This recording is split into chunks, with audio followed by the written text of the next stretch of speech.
Magandang umaga, mga igan, hinahampas na malalakas na alon ng Baywalk sa Roas Boulevard.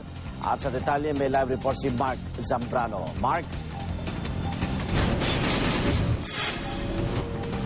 Igan, panakanak ang ulan at malakas sa ihip ng hangin ang sumalubong sa amin sa aming pag-iikot dito sa lugar ng Maynila kanina. Ang napansin namin, Igan, dito sa kahabaan ng Roas Boulevard ay napakalalim na ng tubig baha, partikular doon sa panulukan ng southbound lane ng Roas Boulevard mula sa Pedro Hill hanggang doon sa pakaliwa papuntang Quirino Avenue. Yung nakikita nyo sa inyong screens ngayon ay yung halampas tuhod na baha na nagbibigay ng problema sa mga motorista. Kanina, mga 6:30 ng umaga, Igan, ay napilitan na yung ilang motorista na sumampa sa island para lang makalampas sa tubig baha. Malakas din ang ihip ng hangin, sa katunayan yung mga puno dito sa gilid ng Roas Boulevard nagsasayawan at yung level ng tubig sa Manila Bay, Igan, ay halos lumampas na dito sa lugar ng Baywalk. At tulad na nangyayari taon-taon tuwing nagkakaroon ng masamang lagay ng panahon, ay tumatambak na rin ang napakaraming basura dito sa ibabaw ng Baywalk, partikular dito sa lugar ng Roas Boulevard. May ilang mga residente dito, Igan, na sinusuong itong malakas na alon para pulutin yung ilang basura sa Baywalk para malinis nga at tuluyan na makabalik yung mga namamasyal dito.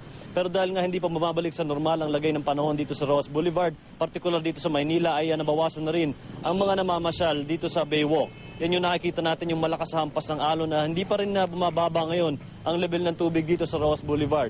Pinapayuhan ngayon ng mga traffic police dito, Iga, ng mga motorista na iwasan muna ang pagdaan dito sa Roas Boulevard habang hindi pa tumitila ang pagbaha mula dito sa Pedro Hill hanggang sa Quirino Avenue southbound lane ng Roas Boulevard. Igan? Maraming salamat, Mark Zambrano.